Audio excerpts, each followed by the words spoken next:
Early in the 20th century, another historical episode in California, but of an entirely different nature, put the name Dominguez on the world map. The 1910 Airmeet that was held on the Dominguez property is actually a very important event in Southern California. It was the first international Airmeet that ever happened in America. For 11 days, Los Angeles shut down. In fact, the reason why the Airmeet was held here was because Glenn Curtis had won the speed race in France in the previous year, so thus earning the right for his country to hold this second international Airmeet.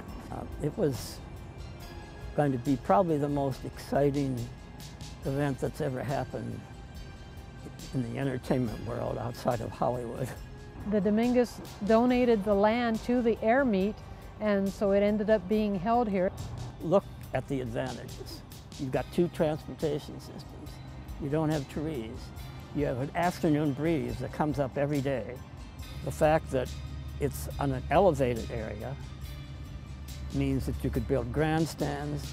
But remember that no one had ever seen a machine-powered craft go up in the air before.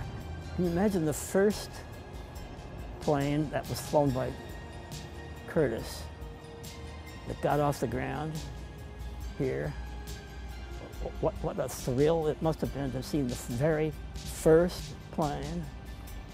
Again, remember, there were balloons, there are dirigibles, there are gliders.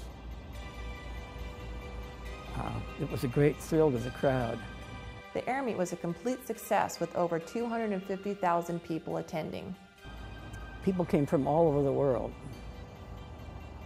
There were special trains that came down from San Francisco and up from San Diego.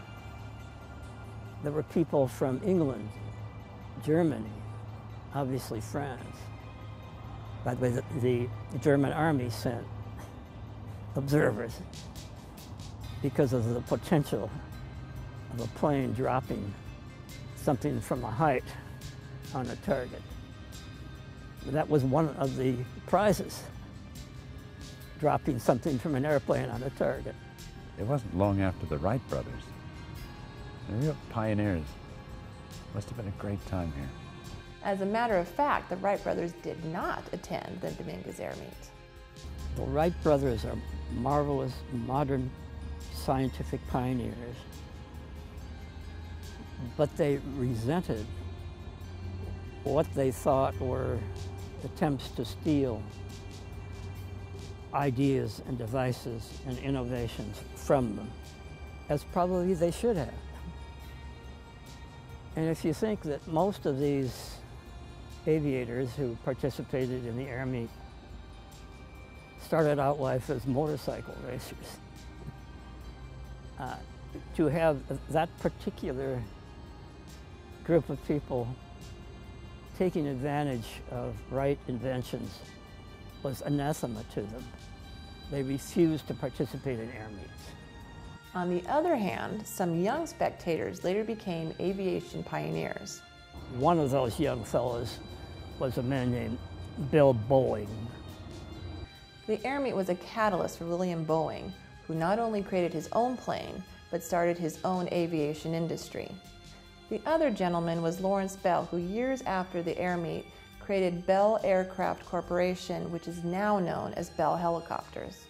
So one could say that the Dominguez Airmeet was the start of aviation in Southern California. I'm not claiming that the Airmeet brought the aviation industry to Southern California, but if it didn't, nothing else came close.